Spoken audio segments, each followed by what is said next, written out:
Hello guys, this is your friend and we are back with a new fanfic. Which is what if Naruto repeats the entire Chunin exams over and over again? Until he saves Konoha. Part 1. And if you enjoy this fanfic then please press the like button and my second channel link in description. Please check and subscribe to my channel for more fanfic like this. And now let's start the fanfic. It was the worst day for Konoha since the Kyuubi attack, the invasion by the hidden villages of Sand and Sound. Everything was chaos. Caught off guard and admittedly soft from years of peace, the people of Konoha were unprepared to be stabbed in the back by an allied village, or for the destructive return of one of their most powerful missing ninja, arriving at the head of a new band of followers. Into this opening, Orochimaru stabbed, gutting the village that was once his home, using his own sound shinobi and deceived sand ninja to sow destruction and chaos among his former friends and neighbors. Death and destruction was everywhere. It wasn't quite the end of the village hidden among the leaves. They would, in the normal course of events, throw off the attack and survive. But they would be weakened for some time to come, losing precious prestige and influence that cost them almost as dearly as the defending ninja who died that day. But something happened Orochimaru did not intend. While he was attacking his former teacher, intending to kill Sarutobi, the Hokage of Konoha, a young boy sheathed in the red aura of the Kyuubi attacked the barrier his faithful Sound 4 had erected around the two to isolate their epic battle. Thus begins our story. Naruto groaned, turning over in bed. The whiskered blonde boy blinked twice, coming more awake as he realized something. The last thing he remembered was charging at that wall of blue light, whatever it was, trying to get to the old man, to save him from whatever that long-necked guy was doing. He remembered hitting that screen, and then, nothing, just waking up here. Surprisingly, the young boy did not feel as awful as he somehow expected to. His body was fine, although his mind was decidedly not. There was an odd mix in there of the afterimage of the worst headache of his life, and a strange sort of tiredness, just like he was exhausted after a hard day, ready for a full night of sleep instead of getting up from one. So, deciding that since no one would need him for anything after the fight the other day he could get away with taking a sick day, he rolled over and went right back to sleep, so tired that he didn't even pause to wonder about how the old man Hokage did in that fight the boy had tried interrupting. A few hours later his nap got interrupted, first by loud banging on his door, which he ignored by rolling over, then Naruto. Sakura slammed open his unlocked door. The lock was broken. Like almost everything else in the boy's run-down apartment, eyes wild with rage and her aura actually visible, so lost to her temper that she actually looked more like inner Sakura for once. Before the boy had a chance to sit up, blink, and wipe at the corner of his eye mumbling a puzzled, Sakura-chan. His teammate had stormed into the apartment and turned over his bed, flipping him out onto the ground in a pile of not-so-clean blankets and sheets. He got as far as blinking, sitting up from his new position, and muttering a puzzled, "Saku," before the pink demon of fury had hauled him to his feet by the front of his nightclothes and was shouting into his face. "Just what did you think you were doing, sleeping in today of all days?" Waking up at last, the demon container wiped his eyes, unperturbed by her anger. Sakura was always angry at him, though today she seemed more than usual. "Oi, Sakura-chan," he mumbled into her glazed fury. "Did I miss something? You made us miss out on entering the Chunin exams." She shrieked into his face, shaking him feebly. As the rage-induced adrenaline left her weak limbs she dropped her hold on the boy's clothes. Mortified, the Kyuubi container saw tear tracks coming down from her eyes as Sakura teared up once more. Sasuke-kun was so disappointed. Naruto bounced back to his feet again. "Oi, Sakura-cha." She pierced him with a gaze of pure, unadulterated hatred, stopping his attempt at apology and request for what she was talking about in its tracks. "Don't you ever call me that again, Uzumaki Baka." The preteen girl shouted in his face, tears flying as she mixed both grief and anger. "In fact, don't ever speak to me again." And with that, she fled crying from his room and his house, leaving the young boy in total puzzlement over her behavior, while her inner Sakura was doing flips and handstands over how much her Sasuke-kun would appreciate her punishing Naruto Baka for disappointing them. Head still aching and still tired, though not as much, but no longer disposed to sleep, Naruto started puzzling over her inexplicable behavior while he went about his morning routine. He was just coming out of the shower, having come up with no answers nor anything he'd done to upset her lately, when he stepped out, wearing a towel, only to see Sasuke standing there in his hallway, glaring at him in rage. Ignoring the anger as he always did, Naruto raised a hand and greeted his teammate happily. "Oi, Sasuke-tem, what's up?" His answer came in the form of one of the best right hooks the last Uchiha had ever thrown. Not even remotely expecting it, Naruto put up no resistance when his fellow member of Team 7 beat him to within an inch of his life. The loudmouthed blonde boy had never been subject to so much violence from this boy, who he'd often considered a friend, even a brother, and caught between his initial surprise and trying to keep his towel on, didn't put up too much of a fight. Finally, the brooding Avenger wore his arms out and left without once having said a word the entire visit, his knuckles split and bleeding, toes sore from too much kicking, and annoyed that Naruto had absorbed it all without dying. Naruto was left laying there on his floor in shock. Oh, the cuts and bruises went away so quickly he'd been healed of some before the others had fallen, but the shock of the brutality of the attack had left him astonished, and he lay there coming to grips with it. Sasuke-tem had done everything sort of drawing weapons or using jutsu on him. He'd never once seen him that angry. And Sakura-chan, too. What was up with them? What had he missed by sleeping in one day? Glancing at a clock, the village pariah rubbed at sores on the back of his head in confusion. Heck, Kakashi-sensei shouldn't even be to the group's regular meeting spot yet. What could have gotten them so upset? As if to answer his unspoken question, the rookie genin turned around and saw their teacher there, leaning against a wall in Naruto's hallway, his nose stuck deep in that orange-covered book he always carried. "Oi, Kakashi-sensei." The battered blonde dove forward, scrambling closer on his hands and knees, trying to get some answers, only to be stopped by a hostile gaze once again. There was anger there, but mostly disappointment. Through there was also some disgust, which, while Naruto was used to being ignored by his teacher, having his sensei be disgusted by him was a whole new realm of hurt. Kakashi snapped his book shut, uncoiling slowly to face his blue-eyed student. "Naruto, you greatly disappointed your team today. I'd thought better of you. For a while I thought you understood how your role is to support your teammates. I was counting on you to be there to hold them together, so Sasuke could climb higher. Now you have failed when they needed you the most, and I can see that I made a mistake in letting you graduate." And with that the Jonin vanished in a swirl of leaves. The much-abused Naruto was nearly in tears from these repeated shocks, coming one after another.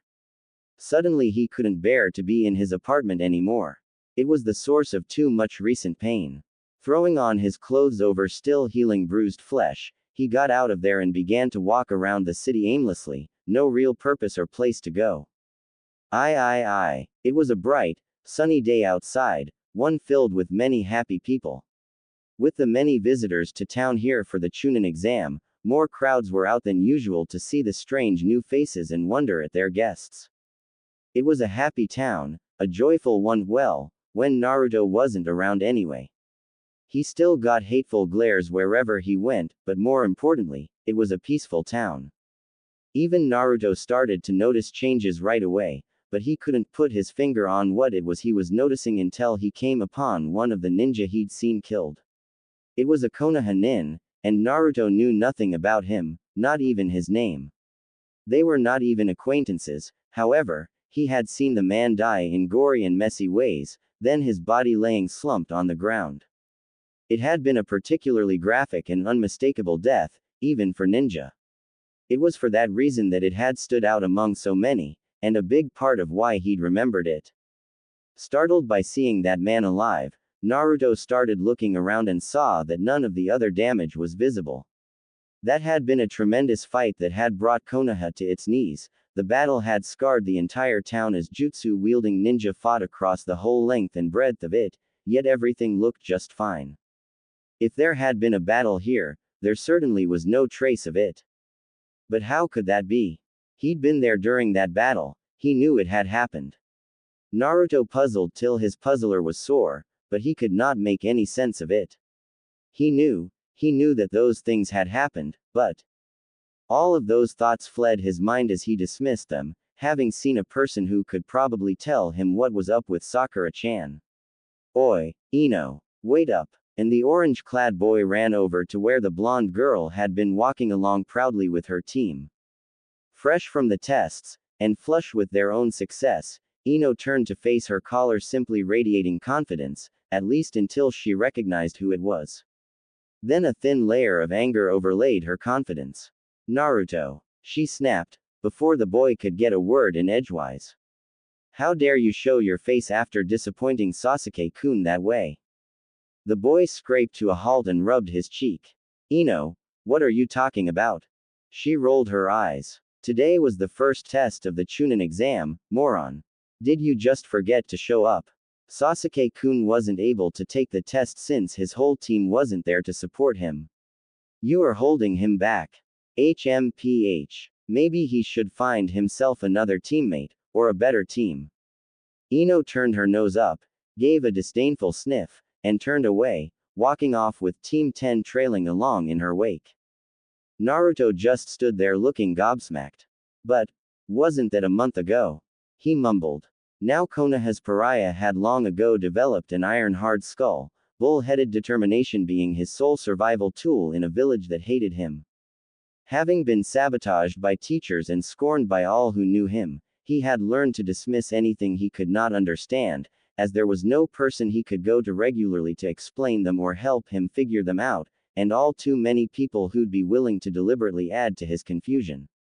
So, since most puzzles had no solution, at least to him, he'd learned to simply throw them out so he didn't waste any mental effort worrying about them. Still, as much as he tried to, today's events were a bit of a strain for him to just pass off as nothing. So it was that Naruto found his feet guiding him to the one place he could always count on for help explaining things he couldn't understand. The Hokage could not spare time to teach him all of the time, but he was the kid's one source of trustworthy information on things he couldn't otherwise understand, the only one before graduation who'd ever explain things to him. So he tromped into the Hokage's office and shot an arm up high. Oi, old man, how did your fight with Snake Face go? I didn't see the end of it. Sarutobi took his pipe out of his mouth and stared at the boy in confusion. He'd been expecting Naruto to begin pleading and whining over his failure at the Chunin entrance exam, not this. He'd already prepared a speech where he denied the boy a second chance to take this test, telling him how another 6-month wait would build his skills and character. Instead, Naruto seemed not to care at all. Then his question hit. I'm sorry, Naruto. I've not seen Orochimaru in many years. The Hokage tapped ash out of his pipe in confusion over how that question had come out of the boy's mouth. Huh. Naruto opened his eyes wide to blink in confusion of his own, then he stamped a foot down hard, forming a fist. Don't lie to me, old man. I saw you fighting him yesterday. He was there, all wiggly and with that long neck thing of his. You'd gotten trapped in this big, blue box and he'd gotten these guys growing trees and stuff inside while you summoned a monkey. Laying the pipe aside, Sarutobi carefully looked over the youngster. I'm sorry, Naruto, but I do not use my summons lightly, and there are no publicly known users of the wood techniques who remain in Konoha. The last was our first Hokage. So I would have known of any such goings-on. You must have heard stories before having quite an interesting dream. Could it all have been just a dream? The boy wondered, scratching his head. Then his eyes widened in horror. But that means I missed my chance to become a Chunin. Ah, what a day to sleep in. Sarutobi chuckled. Don't take it so hard, Naruto. In another 6 months you may get another chance.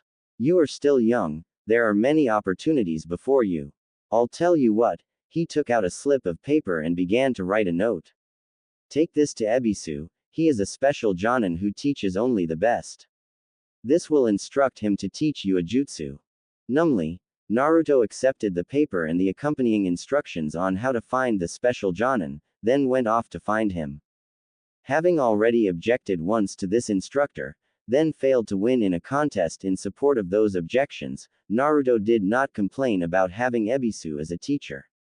They had begun the water walking training together, which had turned out to be useful. Besides, the boy's mind was numb from repeated shocks, so for once he simply did as he was told and sought out the older man. Sarutobi, watching in his crystal ball, was shocked by this behavior. Meek acceptance was not often a part of Naruto's character. So the Hokage supposed having lost his chance at the Chunin exam had hurt the boy worse than he'd thought. The demon container tracked down his new teacher in the forests around the training grounds, spending some time doing so as he had to find exactly where he was. There, he simply presented the note, and proceeded to stand there obeying wordlessly as Ebisu instructed him to do this, do that, lift one foot, assume taijutsu stances, and then finally list off the jutsus he already knew. Body switch, transformation, sexy, shadow clone, harem techniques, the boy replied woodenly, still in shock over it all, and forgetting to put toad summoning on his list.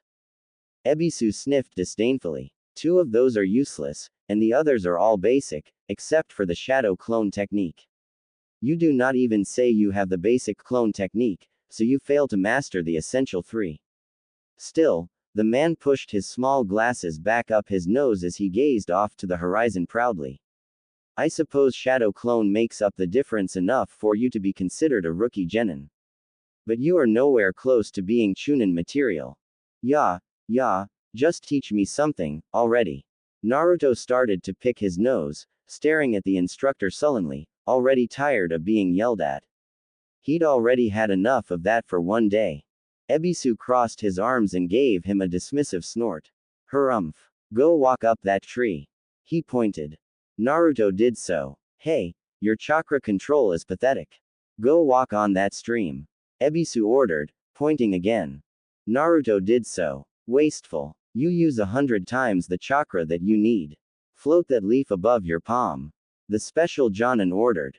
What are you talking about? The sullen genin groused. Smiling that he had found something easy to teach the young boy, Ebisu then started to explain the leaf floating exercise for training in chakra control, which he left Naruto to perform for the rest of that day. Late evening, finishing off with a dinner consisting of an enormous amount of ramen, the village pariah concluded what had on the whole been a very stressful and unproductive day, and went back to bed with most of his questions still unresolved, already long into the process of forgetting them altogether. Waking up early the next morning, Naruto blearily went through his ordinary routine before heading out to the forest to continue his training with the leaf-floating thing. He'd been at it several hours, without much success, when all of a sudden he was lifted up by the throat by an angry Sakura who was practically breathing flames as she shouted, "Naruto! Just what did you think you were doing, goofing off today of all days?" Huh, wah, Sakura-cha. His head was suddenly ringing as she just dropped and slapped him. Don't you ever call me that again, Uzumaki Baka. She shouted. In fact, don't ever speak to me again. You made us miss out on entering the Chunin exams. But, I thought that was yesterday, he puzzled, already confused as the half-dismissed questions from yesterday returned, full force, to his mind. Sakura just slapped him again as her answer, before stomping off, sure of the justice in her righteous fury, and that Sasuke-kun would be so happy that she'd helped punish Naruto for disappointing them like that. The blonde boy she'd left behind just stared after her in confusion, clutching the hand-shaped red mark on his cheek. Moments later, turning to face another sound he'd only just heard, the confused blonde called out, "Oi, Sasuke-tem, what's up?" This time the right hook wasn't entirely unexpected. When Kakashi came and broke up their fight, he gave Naruto a silent yet withering glare, then took the last Uchiha away for private training. Naruto stumbled into town in a daze, found Ino with her team where he'd last met her, received the exact same treatment and response, and wandered in even more confusion up to the Hokage's office, where Sarutobi once more took pity on the boy and gave him a note for Ebisu. The special Jonin was able to give him several pointers on his leaf floating technique, and after another day of training Naruto went to bed one very confused boy. Oi, Saku, Haruno-san, Naruto called out weakly, giving a half-hearted wave to his pink-haired teammate as she came skipping up to greet Sasuke. Sakura gave him a look filled with confusion that he'd switch from his usual intimate form of address to something so formal, but quickly figuring that if he was going to stop bothering her with his clumsy and unwanted crush, that was all to the good as it made it clearer to Sasuke-kun that he had no rivals for her affection. The pink-haired Kunoichi accepted the change in address and went to babble to her other teammate, leaving Naruto out in the cold, so to speak. The boy she was ignoring felt so confused he didn't know where to start. He felt burned enough by the one bad experience to not want to sleep in, and just confused enough by the other to check in at the testing center before he went off to train. And to his surprise, all of the Chunin hopefuls were gathering for a chance to take the first test. Naruto had a deeply ingrained aversion to thinking. Thinking about why the villagers hated him only made it hurt more. Thinking about problems when no one would ever give him an answer just got him more confused. But here was something he could not ignore, and it was driving him crazy. Happy to dismiss it all in spite of that, the blonde boy followed his two other teammates into the building, where there was a group of disguised Chunin standing by a door under an illusion, trying to turn the test hopefuls away. The boy watched, awestruck, as the fight between Lee and Sasuke happened once more, exactly as before, as the bushy-browed boy tried again, for the first time. To prove that hard work could beat a genius. The Uzumaki boy followed in an ever-increasing stupor as events turned out the same as before until they reached the testing room. This time he was in far too much of a haze to call out his challenge to the room, but still the silver-haired, glasses-wearing Konoha genin came up to offer them advice, and the rush attack from the sound genin happened just as before, with Naruto staring at it all as a dumbstruck witness, too shocked to move. By the time Ibiki came out and they all had the exact same seats as before, the demon container could no longer stand it. Standing up on his chair and placing one foot on his desk, he pointed to the head examiner and shouted, "You bastard. Nobody has to write down anything to pass this test. You've got it rigged so that anyone who agrees to take the 10th question wins." Ibiki, while both surprised and fuming inside, kept a calm facade as he looked down on his notebook and shouted a terse, "Team 7 fail." Naruto was still staring dumbly as the assistant examiners took him by the arms, dragged him to the doors, and threw him out. He was barely listening as Sakura shrieked, almost blowing out his eardrums, that if he'd learned something secret about the tests he should have kept quiet about it and not gotten them thrown out. Sasuke bruised his feet and hurt his knuckles trying to give his unresponsive rival another beating. Kakashi let it happen. Then he had a few words to say, adding his own lecture about keeping secret information secret so you could use it to your advantage, and not blurting it out in public so it couldn't do you any good. Still, at least this time Kakashi was a bit amused on top of his anger at Naruto for getting his team thrown out of the exams. Naruto was still gulping like a goldfish by the time they left him alone.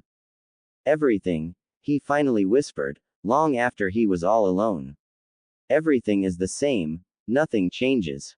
Then he grew a wide, prankster grin, and his eyes came alight for the first time in days. "Unless I change it." He went off to see the Hokage and, sure enough, after trying and failing to explain what was going on to the one man he trusted most of all, he got another letter to Ebisu, who further refined his leaf floating technique with a few more helpful suggestions. With help like this he'd soon get it down. The boy was chuckling madly as he went back to sleep. Oi, Sakura-chan," Naruto called out happily, greeting his team in a new morning while standing in front of the testing center as all of the Chunin hopefuls entered. His hair was washed and he had on his best outfit. "Glad to see you decided to come." "Well, I wasn't about to disappoint Sasuke-kun," the pink-haired fangirl cried, rushing over to the object of her obsession to fawn over the brooding Uchiha. At first Naruto frowned, as that snub had hurt.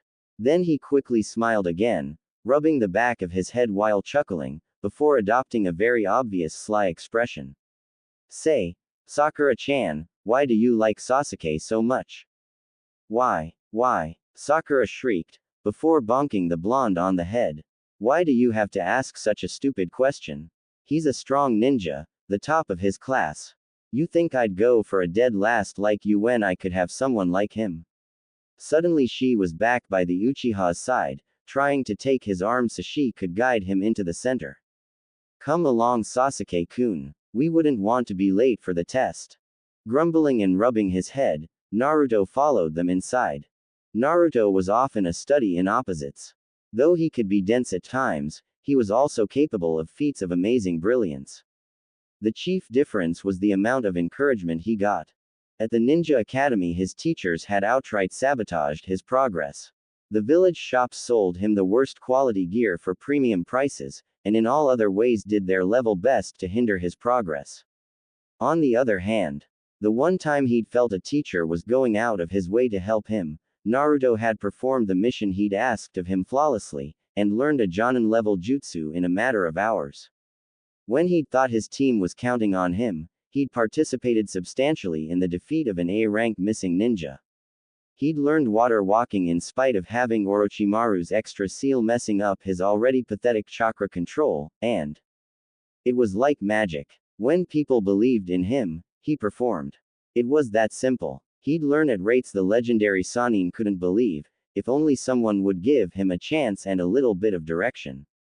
And right now he was bored, sitting through the written test portion of the Chunin exam. The head examiner was trying to pour on the pressure, but Naruto already knew the secret of this test: anyone who agreed to take the final question won.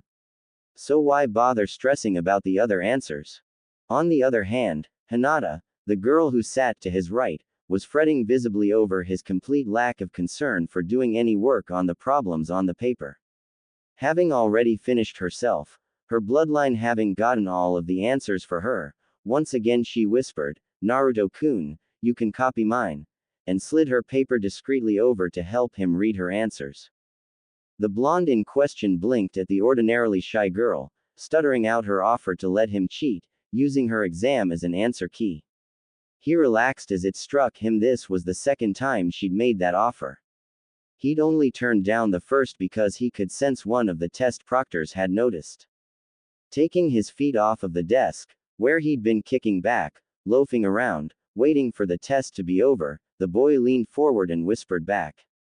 He glanced down at her paper and read off her name, Hinata-chan, why would you do something like that?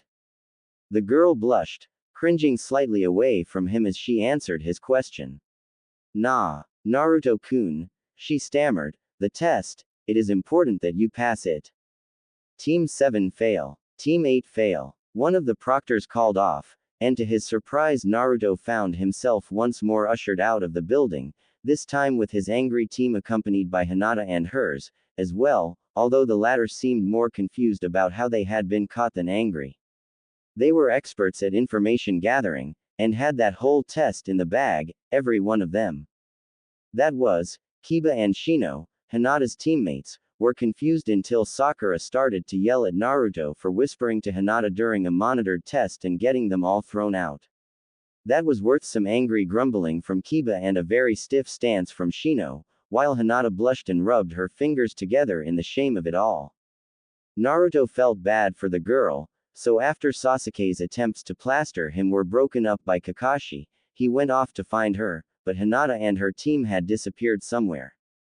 Nothing left to do, Naruto went for another visit to the old man, and got another letter to Ebisu, where the special Jonin gave him a few more tips on the leaf floating exercise, and a comment about how he wasn't as lackluster as the teacher had suspected, given what he'd already heard of him.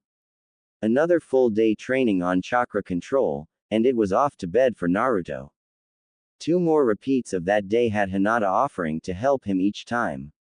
It was driving Naruto to distraction, as he'd finally noticed how much it upset the girl to see him not filling in those blanks. The thing was, she actually seemed to care about him passing the test. One of those contrasts about Naruto was that, while he could be a surprising blockhead and amazingly unobservant at times, At others he could also switch that around and notice things that no one else did, like his pointing out that Lee had bandages over his hands not as a fashion statement, but because his knuckles were split and sore from constant training, something that neither of his teammates had picked up on at the time. Now, stuck in this time loop, it was easy to focus in on small things. Heck, he could hardly help but do so. Since his efforts to get Sakura to divulge the secret as to why she thought Sasuke was so awesome were turning up nothing useful, he was beginning to notice other things. In the stress of his first time through this test, he'd not paid too much attention to Hinata's offer of help, and afterward he'd almost forgotten about it completely in the flush of success at passing. However, out of her repeated attempts to help, and his total lack of stress, knowing he did not need it to pass, caused him to become fully aware of something. She genuinely seemed to want to help. There were maybe 3 others who'd ever just wanted to help him for the sake of helping him. And what's more, he could see the girl suffering as she did, so this mattered to her. Why? He had no idea, but this was the 3rd time in a row now, and he figured it was not some trifling detail. Actually, his eyes teared up as her genuine offer of help finally penetrated as a real attempt to help him. This was not some random Konoha ninja assisting another in need, she wanted to help him. The dead last of the academy, the hated Uzumaki, the demon container of the 9-tailed demon fox, him. He actually wept out loud and got them all thrown out again. The next day Naruto skipped out on greeting Sakura, giving her a brief wave as he sought for the shy girl who kept giving up her own chance at success to help him. Not finding her at once, he decided to throw caution to the wind and blitz the whole area with shadow clones, hundreds of copies of himself going all over until they spotted the distinctive shy girl, who'd already gone past him and into the building. Sprinting to catch up to her so he could speak to her before the test and tell her not to worry, his clones got caught up in among the other genin and lost her. That led to a scuffle that nearly got him thrown out before the test, and Sakura only dragged him in at the last minute by his ear, ending up out of the place he'd always used in the line to receive seat numbers, and he wasn't even next to Hinata that time. Thinking he had it made, the orange-clad genin kicked back, put his feet up, and waited out the test, only to have Sakura opt out when Ibiki called for those who didn't want to take the 10th question. Naruto slapped himself in the face, having forgotten how stressed they'd all been that first time. He'd forgotten all about how Sakura had nearly dropped them all out so she could save his dream of being Hokage. Sasuke was coldly furious with the girl, saying some very hard and harsh things that probably ruined her dreams forever, except that she would recall none of it tomorrow. Naruto felt terrible about it all. Sighing, he left to go see the Hokage, got his letter, and went to meet Ebisu, no longer having to look around for him, going right to where the man was.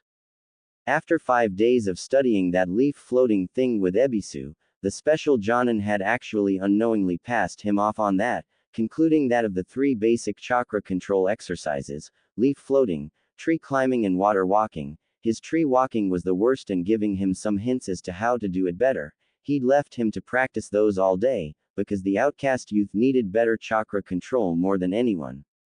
Ebisu was still haranguing Naruto that his basics were all out of whack. Of course, the special Jonin had no idea that he'd been giving him that speech day after day for most of a week now. So he also had no idea how much improvement the blonde genin had been making during that period. Of course, that was in chakra control alone, but that was still his worst area. But, when he had actual instruction instead of being ignored or ridiculed, the boy shone, accelerating at an amazing pace, so those extra tips were making a big difference, even though they seemed small to Ebisu.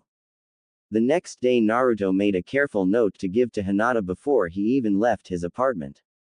In it, he explained that he didn't need to write anything down to pass the test, so not to worry. Spamming the world with Naruto clones, the lad was able to spot Hinata before she entered the building, and the real one ran up to her and shouting, "Here!" shoved the note into her hands. He stood there grinning, sure this would solve everything, until his expression faltered. His grin slipped as he watched Hinata, holding the envelope with her name on it and staring at him, have all of the blood drain out of her face, tremble, then fall over backward in a faint. Kiba, her teammate, caught her. What happened to her? Naruto pointed, already panicking as Kiba scowled up at him. Stupid. Sakura hit him on the back of his head. She fainted. You go right up to a shy girl that's got a crush on you and give her a love note in front of everybody, and that's what happens. Love note. Crush. Naruto tried anxiously to process those words as he rubbed his head. Then he broke out into a wide grin. You mean she likes me? Like a boyfriend? Duh. Sakura hit him again, annoyed at this display of stupidity. Don't play dumb on me. Why else would you give a love note to her? It's not like anyone else would do anything but laugh at you. She's got to be the only girl on this planet that would go out with you. She's had a crush on you since we were all in the academy together. Don't tell me you never noticed. Kiba, by now, had looked away, hiding his anger at Sakura's words. But Naruto was glowing like the sun with a big, toothy grin. That was, until Hinata stirred a second later, whereupon she opened the note with a shy look of eager joy on her face, only to be crushed moments later when she read it. Naruto himself felt like the worst sort of heel imaginable as he saw her disappointment upon realizing that it wasn't a love note after all. Kiba helped her up, and the glare he gave Naruto as he helped the broken girl past spoke of his anger at Uzumaki for causing all this. Things then got worse as Hinata started to cry, sparing the boy she loved in vain one last pain-filled glance before rushing off to find privacy, the non-love note still clutched in a crumpled ball to her chest as she ran off. Naruto was left feeling like all of those villagers, glares of hatred had been right all along. He stood there, shoulders slumped, feeling like the worst sort of scum in the universe, all of his previous good feelings coming to crash down and burn on top of him. Sakura stood with him for a time, actually feeling some empathy, until Sasuke came to drag them all in. Hinata's team didn't come in to take the test, and Naruto almost didn't care when Sakura gave up on the 10th question again. Ebisu had him practice some refinements to his water walking this time. Hinata had offered to help him, a thing few people had ever offered to do. He could count those who had on one hand and still have fingers left over. That alone put her in a very special category. She was a precious person automatically because of that attempt. He'd very carelessly ignored it before, but stuck in his face day after day it was no longer something he could avoid paying attention to, even by accident. Now Sakura was saying that Hinata loved him, or at least liked him in a boy and girl kind of a way. Naruto had no idea how to respond to that. He had no idea how to start, even. He supposed he could write her an actual love note the next time, to make up for the hurt of this one, but, here the boy had to admit to himself that he had no idea what one of those would actually say. He'd never seen one before. Of course, he was Naruto. Tact, what is tact?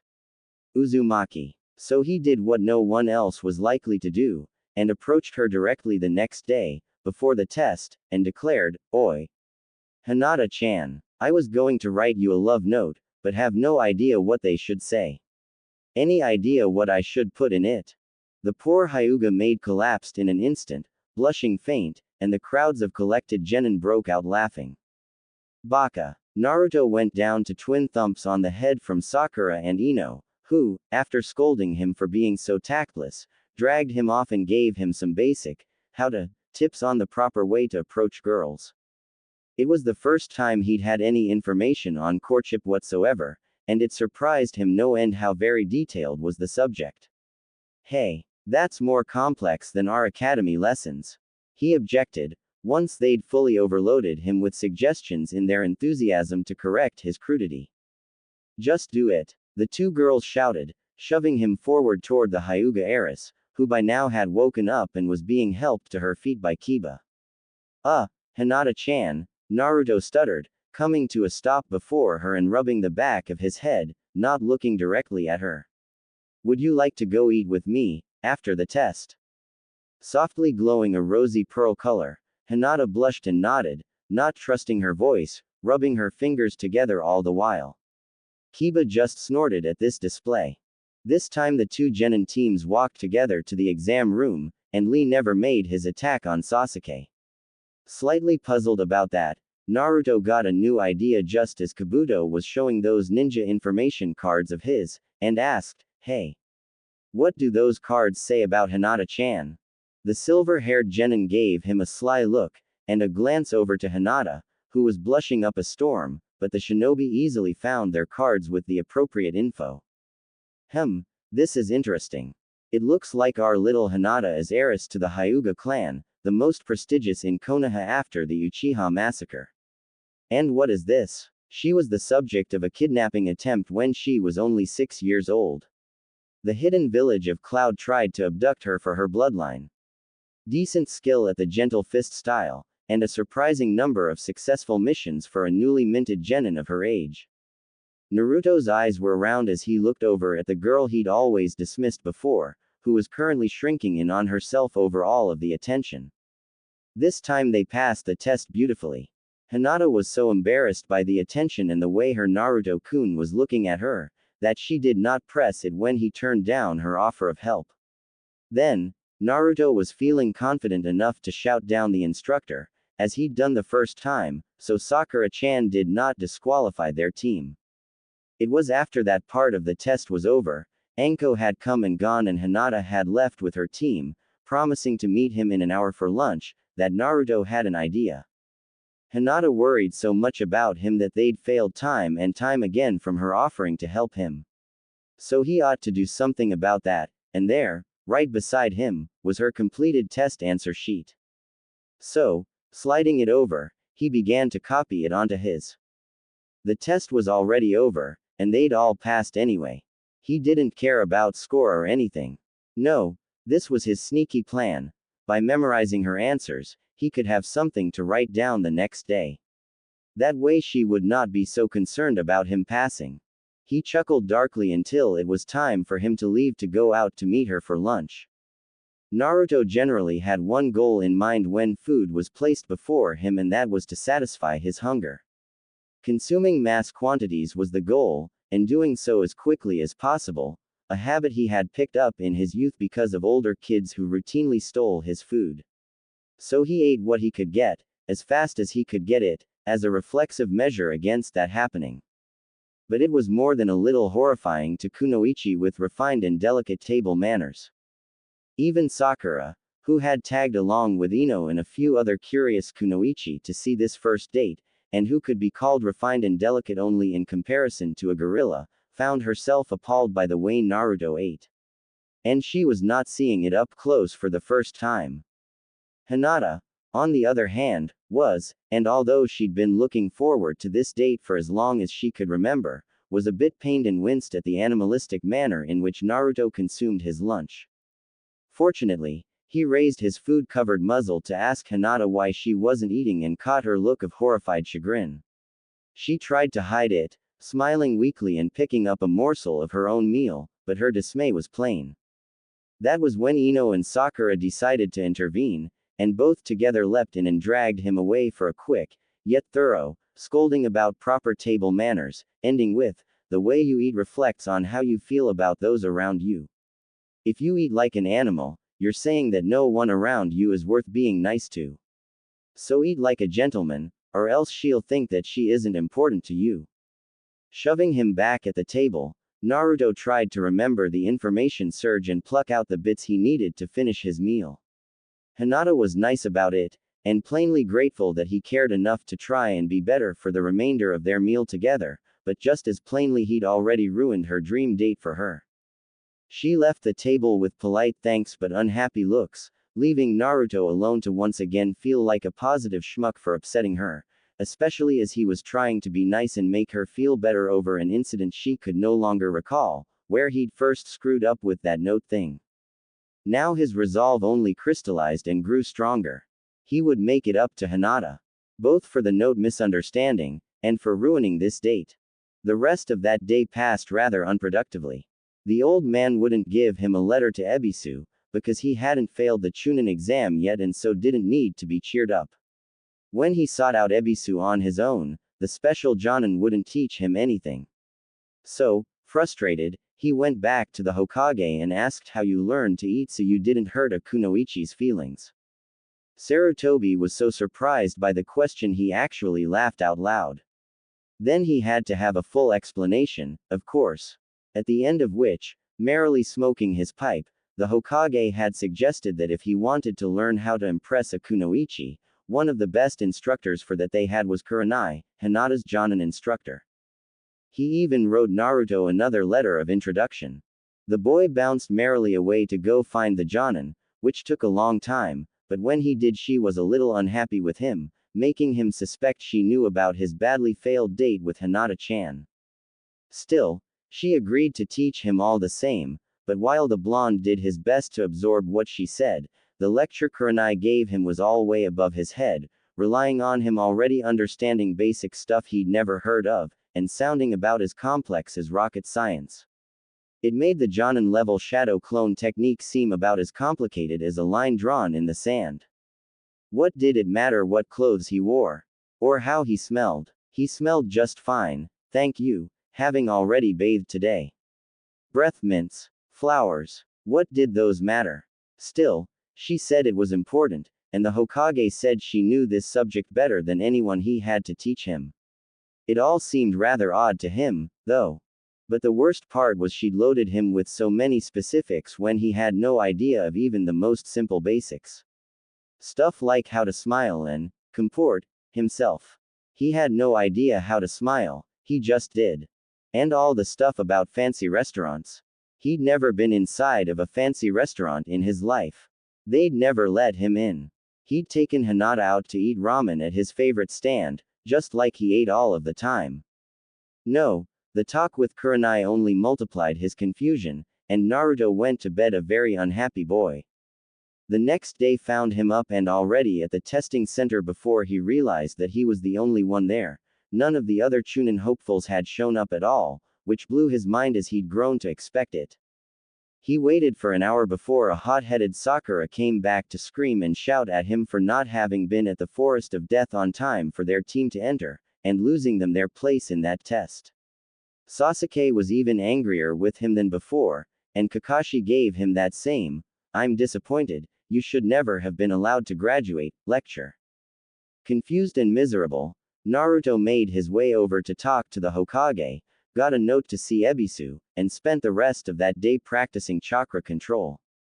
The next day, he was up and all packed and ready to go to the Forest of Death, only to have Sakura seek him out a couple of hours later to shriek at him about missing their chance to take the written test. Sasuke came to try and beat him up later, and Kakashi gave the same speech over again.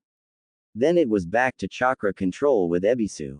The next day, early in the morning, Naruto spammed clones all over Konoha to find out where everyone was gathering, and met them all at the exam center for the written test once again, same as always. So why had that one morning been at the Forest of Death? The orange-clad Uzumaki was very used to dealing with life by the seat of his pants, reacting to things as they came at him and living a life free of worries or concerns about trivial issues like tact and timing.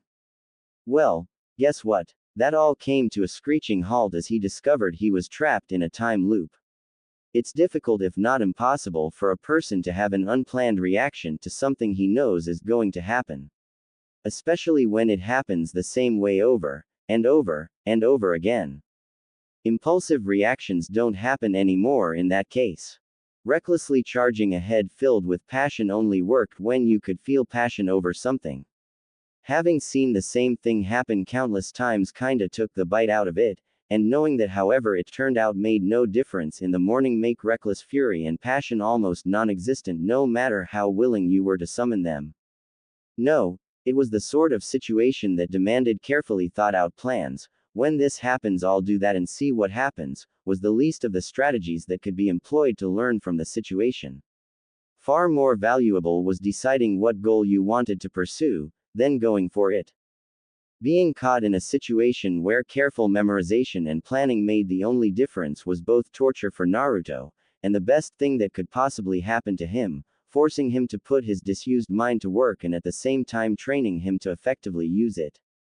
The demon container was, by sheer trial and error, learning the scientific method by simple, practical experience. I want this to happen, and I believe that it would result from my doing that. No. Well, then maybe this other. It had taken him several attempts, but he had successfully memorized the answers for the written portion of the Chunin test. Now Hinata no longer worried about him failing. No, now he had to worry about something worse. Every time they got through the test, she'd ask him how he did it, admitting that she, herself, had to rely on her bloodline technique to spy out someone else's answers. Every time he came up with a lie about how he'd spied them out himself, she'd grow excited and ask for more details, and always grew so disappointed when his clumsy structure of lies collapsed and revealed he'd been fibbing. Telling the truth was almost worse.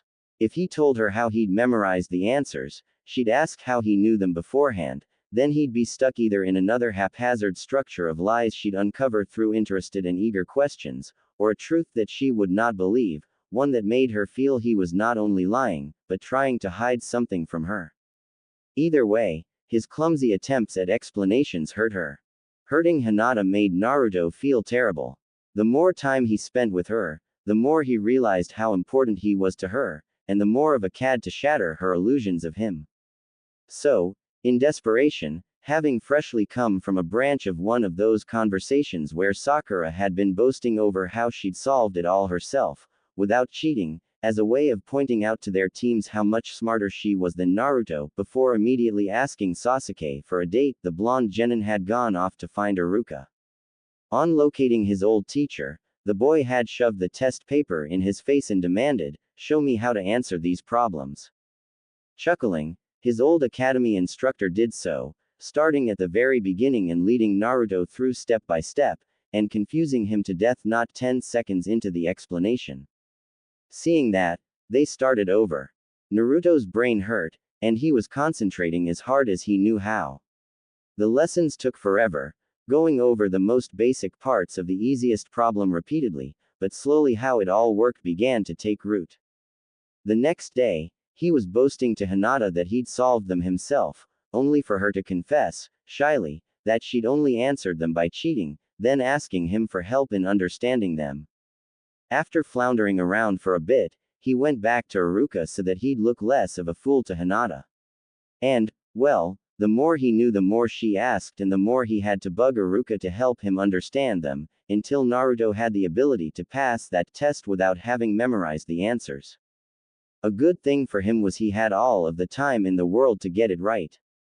A bad thing for his immediate plans was that Iruka was a teacher, and as such he had no intention whatsoever of taking any shortcuts. He was not out to train anyone to solve only one problem, he was out to get them to have the concepts down, so they could solve any and all like them, and in some cases know the history and background behind them, which led into all sorts of closely related issues which had to be discussed in detail. So in spite of himself, Naruto was finally picking up some portion of an official shinobi education. Soon those conversations with Hinata were growing so long Sakura was overhearing them, and hearing Naruto talk about those subjects like he knew anything about them first got met by disbelief, so she pressed him, and when he could answer successfully he impressed her. Naruto liked impressing Sakura, and nothing he'd ever done before had done it. He also found it impressed Iruka and Hinata, too. Unfortunately for him, he liked it so much he couldn't help but lunge ahead for more, so did some extra studying just to have verbal ammo for impressing them further.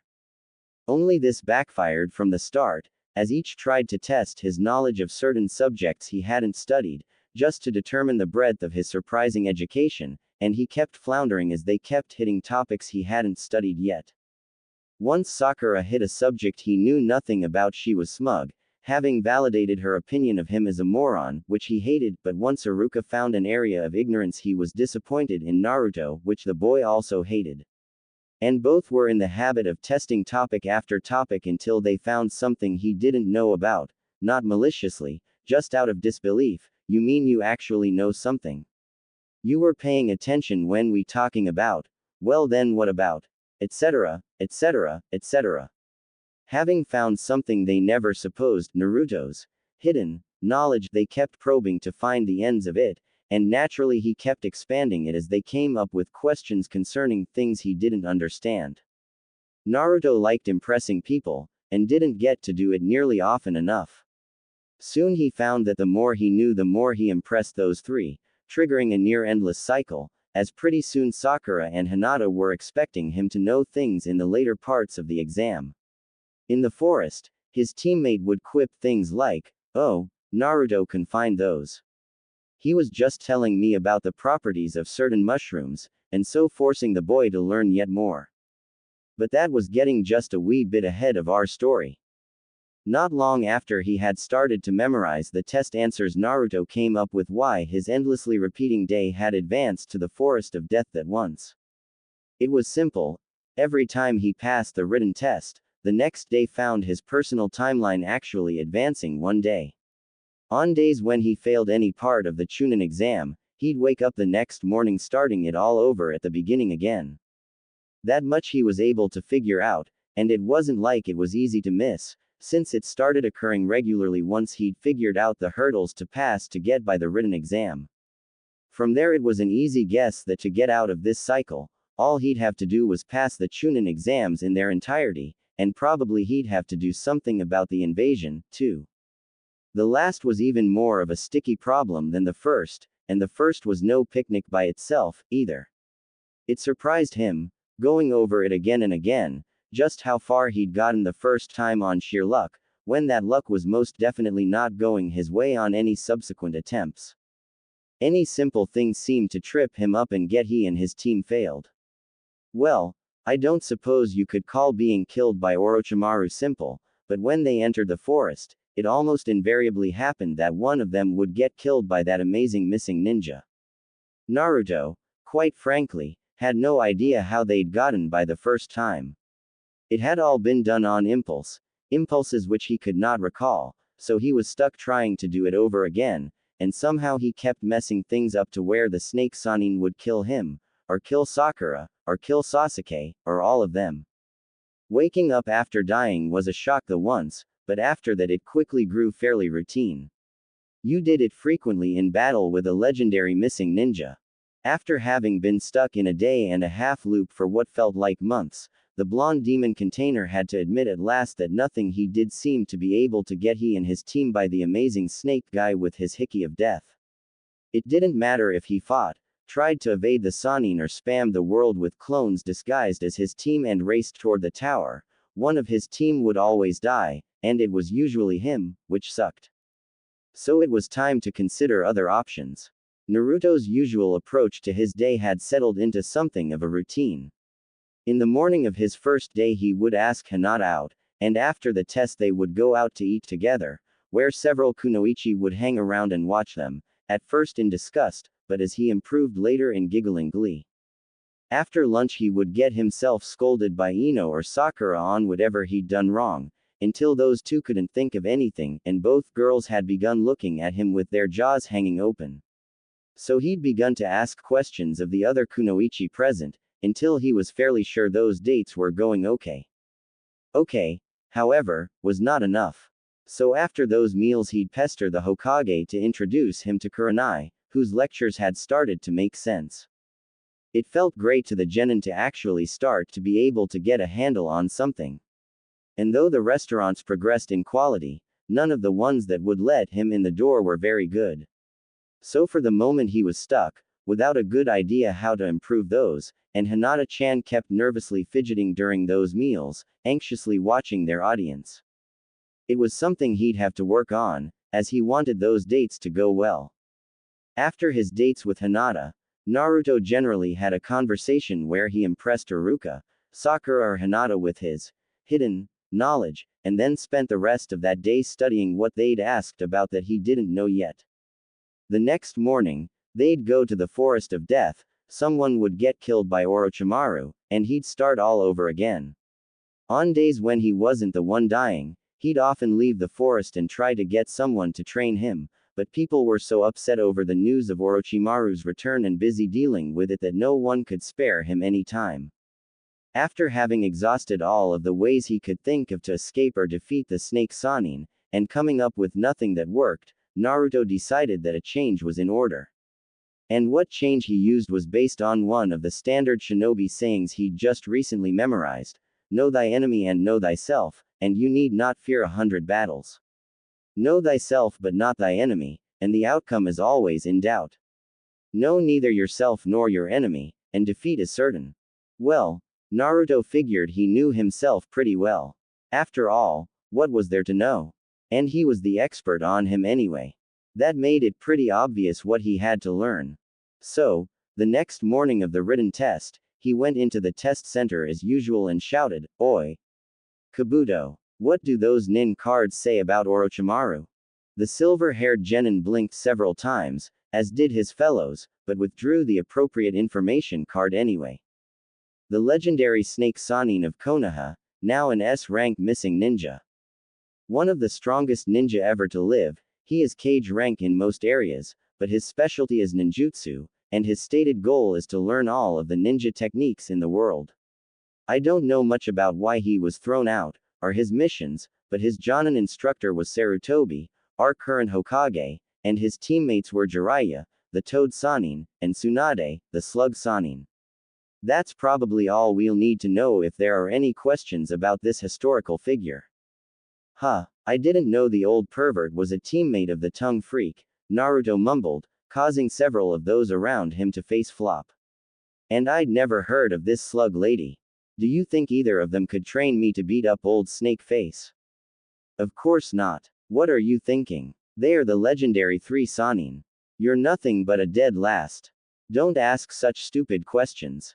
Sakura lost her temper to shriek at him, bonking him on the head for such presumption. Kabuto looked on with some amusement, folding away his nin cards. I don't think any of them would be willing to train you, Uzumaki. But supposedly, the 3 Sanin are fairly evenly balanced. According to what I've heard, at the time he left, Jiraiya could still beat Orochimaru if they fought, but his toad summons would be beaten by Orochimaru's snakes. Tsunade would have lost in a fight with him, but her slugs could beat the snake summons. So really, it would take 2 of them to beat the third. But it doesn't matter anyway. After Orochimaru left the village, the other 2 disappeared also. Huh, Naruto almost blurted out that the old guy was in town right now peeping on women's bathhouses. He knew, one of his clones had run into him one morning while searching for Hinata. He spent the next few days seeking out the old pervert, only the old guy was so reluctant to teach him anything that they spent the full day arguing about it and Naruto didn't learn anything. So, in desperation, Naruto began to fail the written test on purpose, flipping off the instructors, obviously copying off of others, and as that grew boring, he began to grow steadily more outrageous, climbing up on his desk, dropping his pants to moon the entire room, with the test answers written on his bum for good measure, and at last, opting to follow a suggestion given by one of the girls who'd observed their dates, turning to Hinata and loudly suggesting, "Hey, Hinata-chan.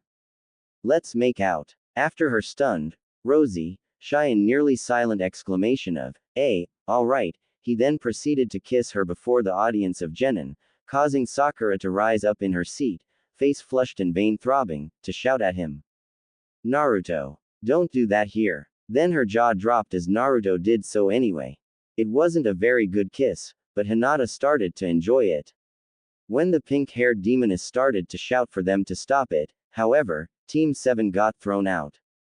Naruto's purposes in flubbing the test deliberately were easy enough to describe. The first was to get in some sparring with Sasuke, who'd try to hurt him for having failed so deliberately, and learning to predict and evade those blows was always interesting until he got upset enough to turn his Sharingan on. But mostly he did it because, when he failed the test, Sarutobi gave him a letter to give to Ebisu, who'd teach him something. The special Jonin wasn't on a level with the Sanin, but neither was Naruto, and the blonde boy was just getting sick and tired of asking the old pervert for help, only to be snubbed in reply. The old guy wouldn't even let him sign the Toad Scroll again, and without that Naruto couldn't summon any. He was so angry he'd forgotten how he'd convinced the old guy to teach him in the first place, by adopting his sexy technique to turn into a pretty girl and ask nicely.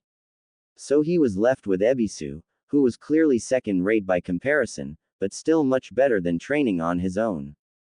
So he filled his afternoons and evenings with training under Ebisu, even going so far as to not walk somewhere if he could run on the walls, and floating a leaf above his head while others were talking, just to fill in the corners and take advantage of all the spare moments during his dull repeating life.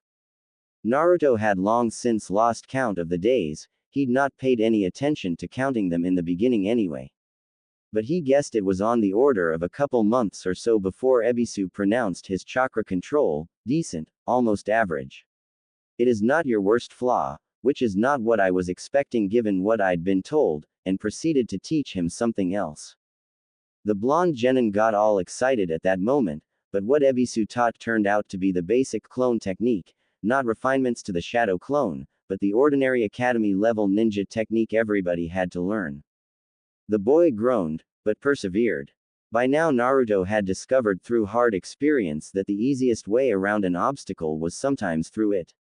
It was just easier to learn a basic something than it was to argue in favor of getting something cool and useful, because he could either spend a whole day arguing, and learn nothing, or just grit his teeth and learn it, then the next time prove he knew it so he could learn something else instead. That cycle had happened several times during his chakra control training. True to form, Ebisu wouldn't teach him anything else until he had the basic clone technique mastered, and then refined up to a level where it was almost impressive.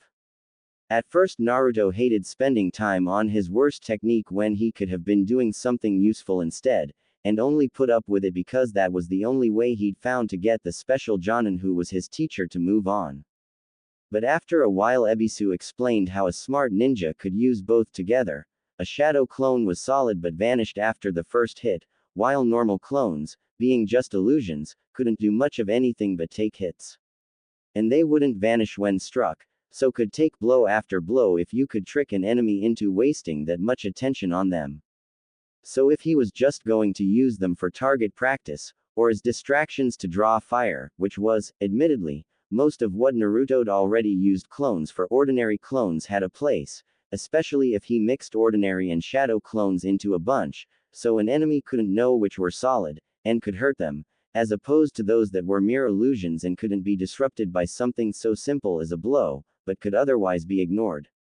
So the shadow clones would last longer if they were mixed in and among the ordinary clones, not granting an enemy a clear idea of which to strike in order to take out the dangerous ones. Thus, between them, they'd cost an enemy more time and effort dealing with the distraction.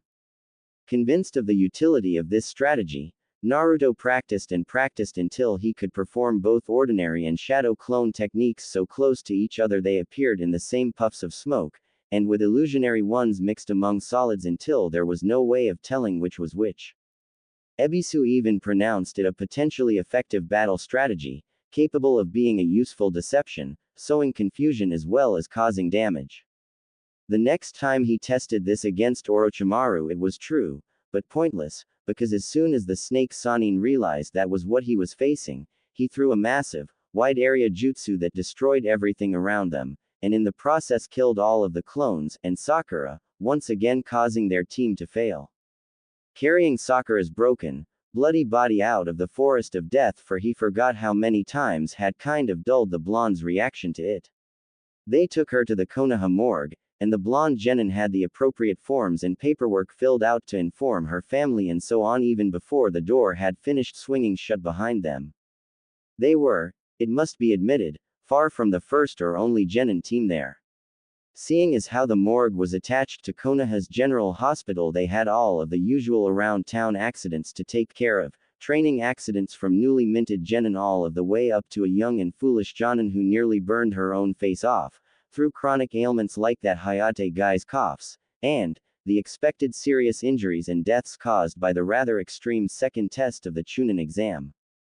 It was a busy place, and Naruto was out of there before Sasuke had even sat down on a convenient bench to wait for them put the girl's body into a cooler for later autopsy.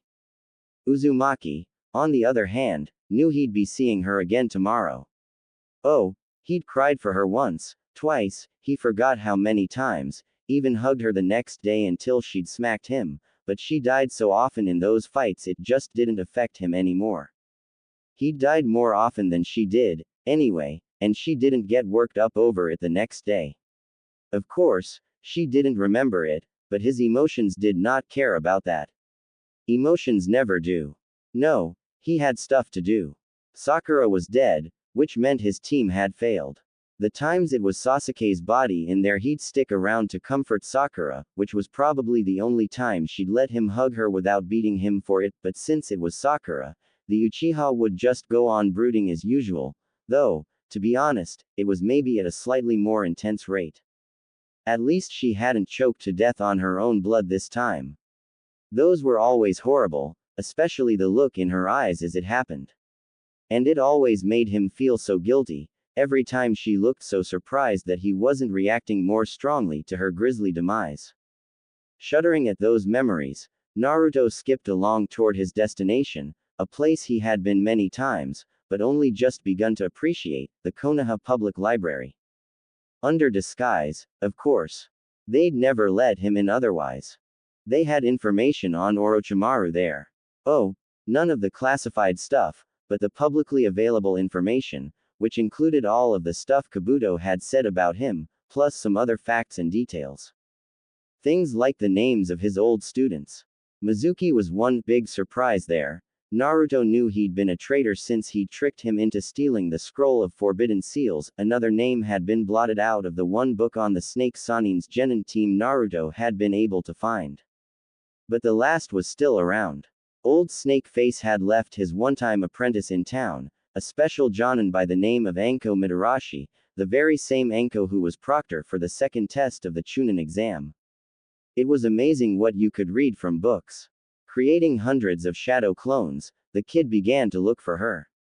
Luckily for him, he was early enough she had not yet been informed of Orochimaru's return to town, and so he found her outside of the forest of death-eating dango, and throwing the empty sticks to a tree where they embedded in the symbol for Konoha, a leaf. Rushing up to face her, Naruto pointed a finger at the woman and shouted, "I need you to train me."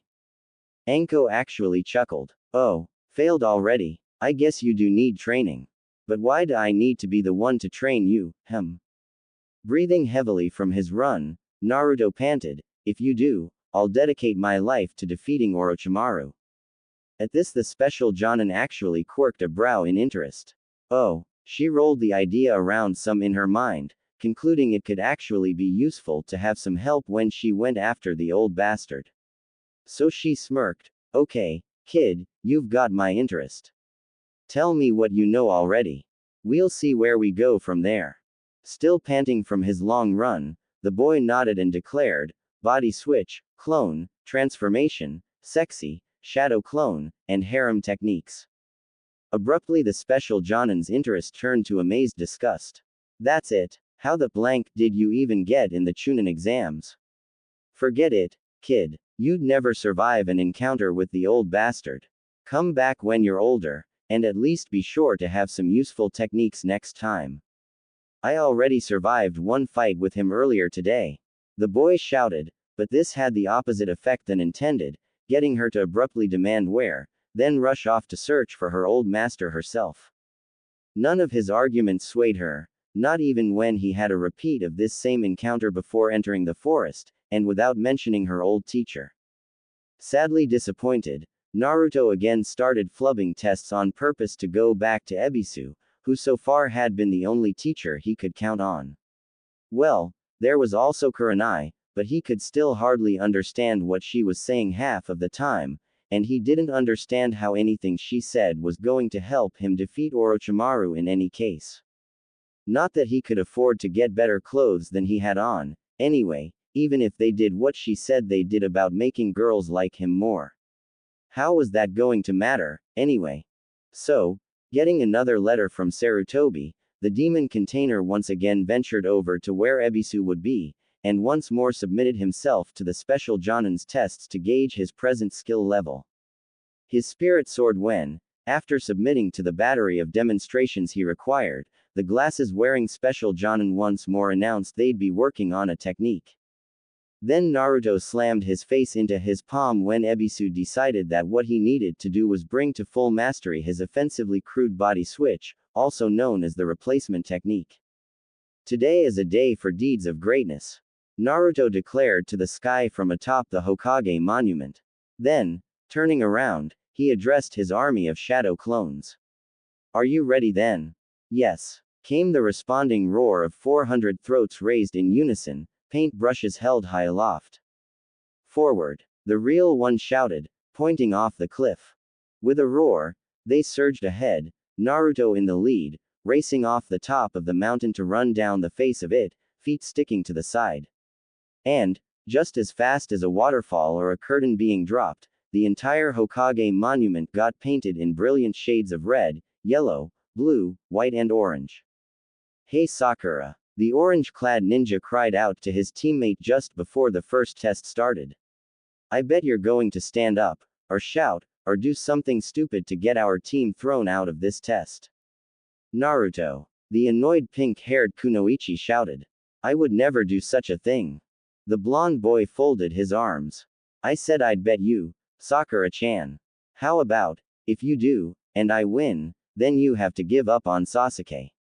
But if you don't, and I lose, I don't ask you out anymore. No way. I would never bargain away my relationship with Sasuke, even on a sure thing like that. She shouted, then turned to bat her eyes to her crush. You see, Sasuke-kun. Nothing can tear us apart. The last Uchiha rolled his eyes in disgust. Hey Sakura! The orange-clad ninja cried out to his teammate just before the first test started. I bet you're going to stand up, or shout, or do something stupid to get our team thrown out of this test.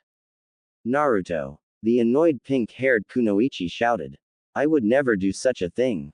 The blonde boy folded his arms. I said I'd bet you, Sakura-chan. How about, if you do, you ask Kiba out instead of Sasuke at the end of this period, and if you don't, I'll start asking Ino out instead of you. That's disgusting. Go out with that hairy animal. I'd rather die.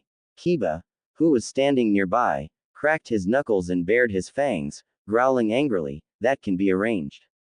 Hey Sakura! The orange-clad ninja cried out to his teammate just before the first test started.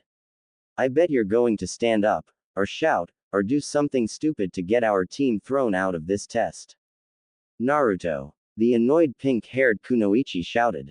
I would never do such a thing. Okay, let's bet. Say you do, then you have to wear whatever outfit Ino picks out for the rest of the day. If not, then I'll wear the same things she'd picked out for you for the same period.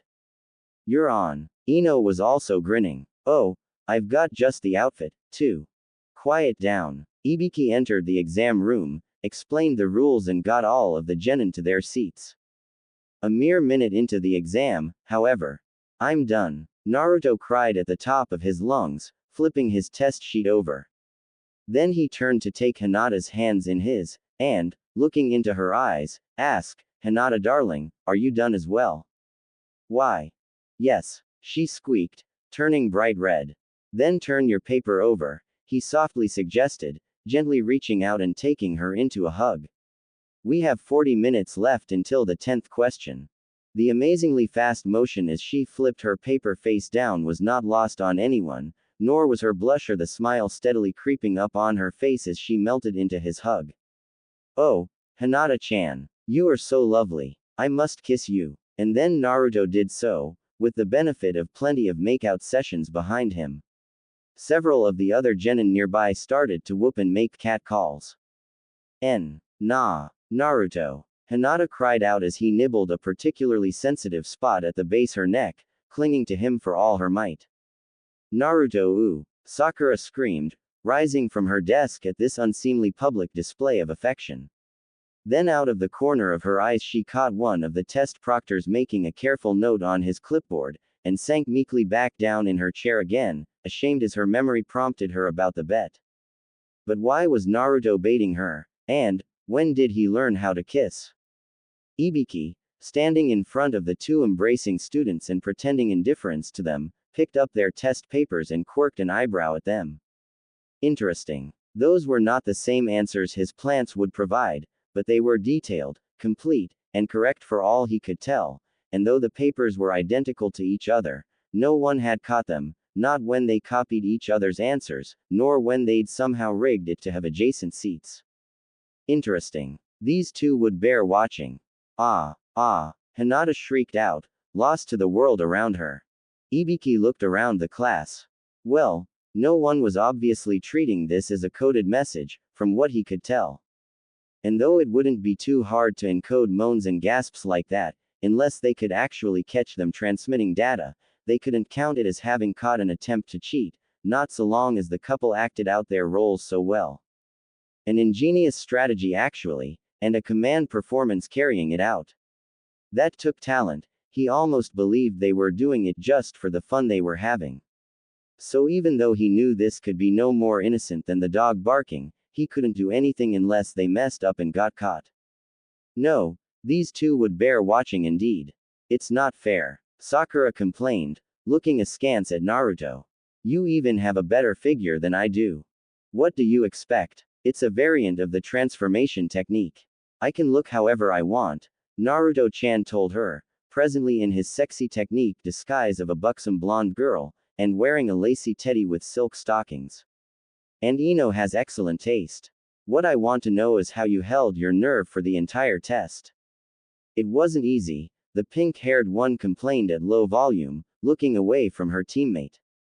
Hinata sighed fondly, sitting on the floor with her arms wrapped around Naruto-chan's legs, and head laying in her lap, where Naruto was pleasantly stroking her hair.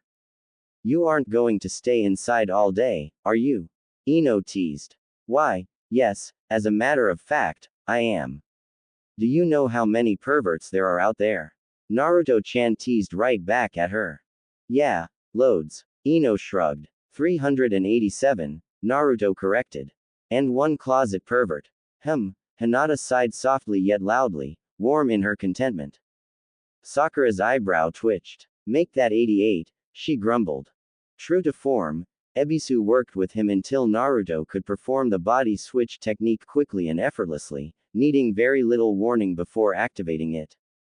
Actually, the skill gave a great tactical advantage to Naruto. As he grew good enough at it, his shadow clones could now use the technique without a serious drain on their chakra stores, which meant they could use it to escape from blows that might otherwise destroy them, multiplying their effectiveness and survivability drastically. They still couldn't take a hit, but they could evade one far more easily. That made them more than a human blitz attack, as they could still charge in a wave, but no longer did they need to be replaced for each attack, as some would almost certainly survive to continue the assault.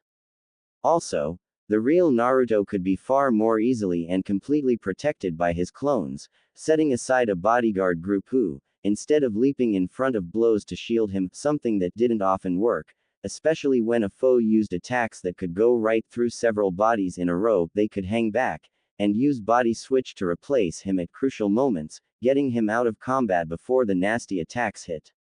Naruto almost immediately hit on a battle strategy where his clones would leap at a foe, as usual, then body switch out so their target would be struck by a hail of logs and small boulders before the clones once again rushed in to attack the hopefully bruised opponent during the distraction.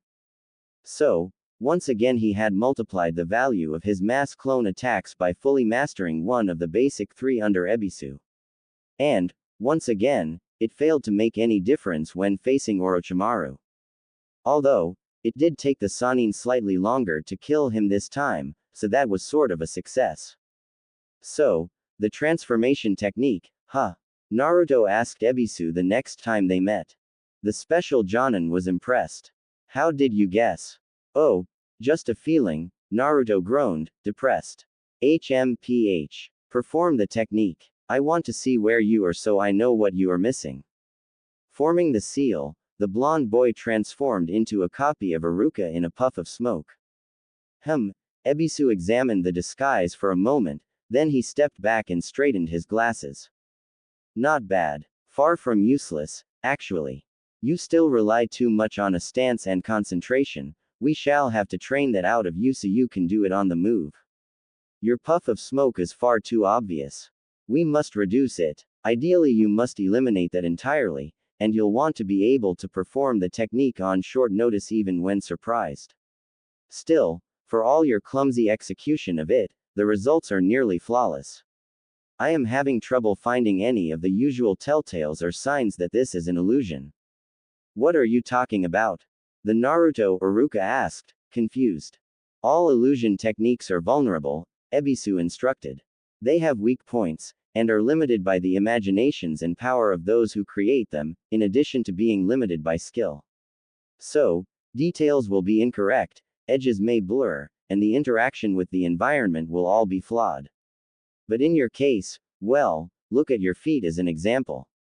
An excellent job. I am honestly surprised.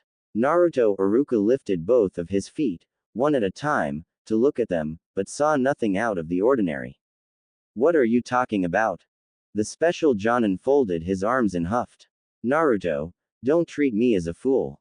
You are not Iruka. You are smaller than him, for one. My first impulse would be to scold you for choosing a shape too far different from your own to hide in, but I won't, as you execute it flawlessly. Huh. Naruto was shaking his head in confusion. Ebisu sighed, shoving his glasses back up his nose. Naruto, you cannot be ignorant of this. I know there is a story going around the younger students of someone who transformed into a shuriken and was thrown by another member of his team to surprise an enemy, but such tall tales are ridiculous. The technique does not work that way. All that transformation does, all it ever can do, is to cloak you in an illusion. It has not ever been a real change, wild rumors to the contrary, nor can it ever be one.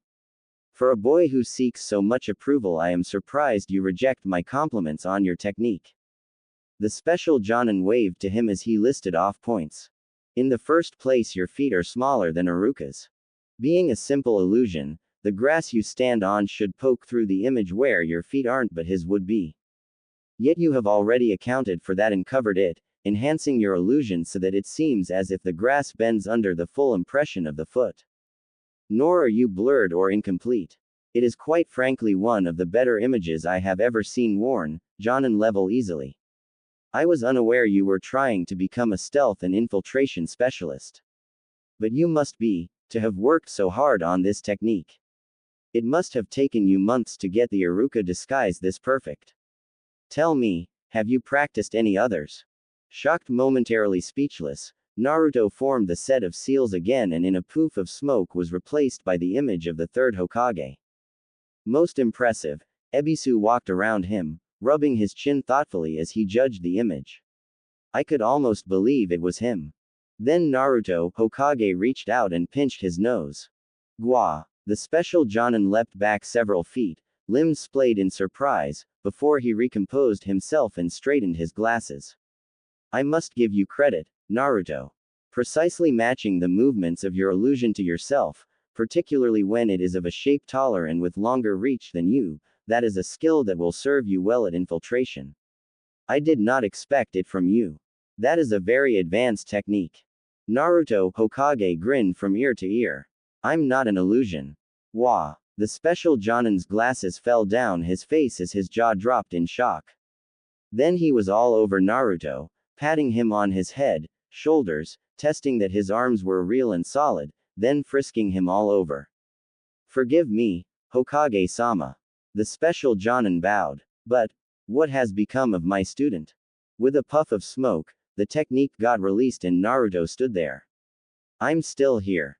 Once again the special Jonin had to pat him all over before he could believe it was really him. Then, composure lost entirely, he stuttered, you mean, but. When I change, I really change, the boy confirmed. Instantly the special Jonin was standing by his side, hand over his mouth and eyes alert for witnesses able to overhear this conversation. When he found none, he whispered into Naruto's ear. You must never tell anyone of this, Naruto. As of this moment, you must consider your transformation an S-rank technique. It is capable of foiling the security of practically any ninja village. We cannot allow this to fall into enemy hands. Have you taught anyone else your version of the technique, as you use it? Yeah, Konohamaru, your other student. I taught him as part of sexy technique. The boy blinked. Ebisu was standing across from him and bowed. Naruto, I must apologize. You are indeed a genius of the highest caliber. I thank you for your gift to my other student. Now, I must go report to the Hokage this information. Wait, Naruto called out, stopping him.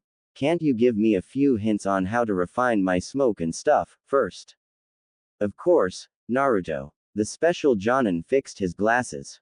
I can spare you the time for that. An hour later, after Ebisu had left to report this information, a giggling Naruto discovered that the scroll of forbidden seals was under more guards and security than the last time, including a seal array that the Hokage knew how to deactivate, but Naruto didn't. So much for the short route to power. Probably the best thing Iruka had ever done for him, Naruto reflected, was teach him how to read. If only it hadn't taken a time loop for him to do it properly. All of those other things people took for granted, the village pariah had had to struggle for. No one had ever taught him things others took for granted. Not having parents, or any reliable adult figures, really, he could not get the most basic assistance on most matters. So, for most of his life, he'd gone without crucial knowledge, and a big part of that was having a literacy level on par with most preschoolers. Most of the time he'd spent studying the scroll of forbidden seals was trying to get what the various kanji meant, and most of the work he'd done on the skill was in studying the pictures, then trying out variations on themes to guess the correct combination to activate the technique. And he'd beaten himself up pretty badly during the process. It was the same way with his other techniques, only in one case that seemed to have done him a good turn, at least with regards to the transformation technique. The version he'd cobbled together on his own did what he thought the technique should have done, rather than what everyone else did. But still, overall, the inability to read well had been a major hindrance to him, all his life long. His schoolwork had stunk, but most of the reason behind his low grades came from his inability to read textbooks, and the few kanji he knew were mostly learned by watching and listening to what the teacher wrote on the board during classes. The reason he'd attended at all, when mostly he'd rather be skipping out on boring lectures to do stuff that was interesting. Now, however, well, that was one of the first things corrected by his time studying with Iruka during this endlessly repeating loop. But it had taken so long to do properly, it was only now beginning to bear fruit. And it made such a difference in his life. It was like his functional illiteracy had been a huge chain holding him back. Without that impediment, it was revealed that he easily had one of the finest minds in the village. Sakura. Bah, she had nothing on him. The highest grades in their year, and yet she didn't have half of his brilliance, now that it was allowed to shine. Whatever wall the villagers had wanted to erect around him to keep him from growing was now broken. Because he could read, really read, not puzzle out a few kanji here or there and puzzle out some of the rest by context, he could look up information by himself, no longer depending on whatever scraps they wanted to dole out, which was always the least they could get away with. Freed of his ignorance, Naruto's mind was now shooting forward in making up for lost time. First recovering to where it ought to have been for his age level, and then rapidly shooting higher. While teaching him the answers to the Chunin exam, Iruka had brought his literacy level up to where it should be for his age. Now Naruto kept pressing it higher. All of his life he'd been limited to knowing only what others had been willing to teach him, which meant that he knew nothing. Or at least nothing they could get away with, forgetting, to share with him. The ability to read changed that whole paradigm. Now he could find out things for himself, all he had to do was find it in a book. And books didn't hate him or want to keep him ignorant. They were willing to share with anyone who opened their covers. It didn't matter to them he was a demon container, shunned and avoided by everyone, the most unpopular boy in the village. Books quickly became some of his best friends. Why? Because he could learn stuff from books. There was all sorts of things hidden out in there, like the names of Orochimaru's apprentices, and the history of Konoha, all of the stuff he'd missed out learning during class, as well as stuff the average villagers didn't know. Whatever he wanted to know, it seemed there was an answer in books. Case in point, Naruto giggled to himself, was the dating and courtship book he was now holding. In it were all kinds of suggestions and rules no one had ever thought to tell him about. It was amazing, really. It filled in the gaps between what the giggling Kunoichi could tell him about, and what Kurenai expected him to be able to understand. Naruto had already made some progress on that whole romance thing, enough so that by now when he was thinking about it, he was, for a 12-year-old boy, fairly smooth. Of course, That wasn't saying much, as boys his age were still all remarkably crude, but he was getting to where he was no longer an abomination offensive to the female love. Of all of the ways the villagers' hatred had stunted him, his social ignorance was the worst. He'd literally had no idea how normal people interacted. The villagers had made sure of that. But, now that the dam of his ignorance had burst with him learning how to really read, he was able to correct that. The library was full of novels of how normal people treated each other. It was fascinating to the boy, like a light shining forth in a room deliberately held dark all this time. It was liberating in a way he could not even describe.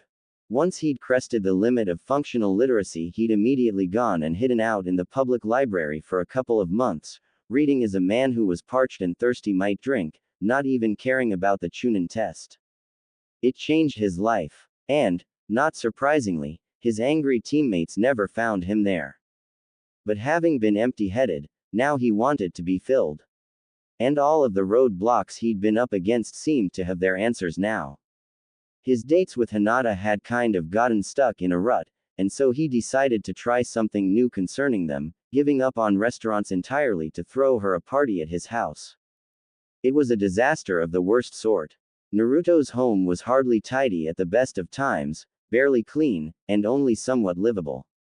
It was obvious on taking her there that Hinata found the place horrible, although to tell by her reaction, it was not the first time she'd seen it, which was odd, as it was certainly the first time he'd invited her. But you know what? Now he could learn from that. Having read a detective novel or two, he understood about looking for clues. Her having seen his apartment before meant something. So he'd asked her about that after the next switch, and she'd stuttered out an apology like she'd been caught in some horrible atrocity. Her crime. She'd liked him since they'd been small, and had watched him from a distance, always there, but never brave enough to step in and help. And yet, confronted about it, she treated it as though she'd been doing some horrible thing. Naruto had to laugh. Here, the mystery person who'd given him presents for his birthday, left on his doorstep year after year, probably the one person in town who'd liked him growing up, was afraid that she'd done something awful by liking him. It was too much. He had to laugh. Now in the past he would have done that by falling on the ground and rolling around, and she would have run off crying, utterly crushed by his response.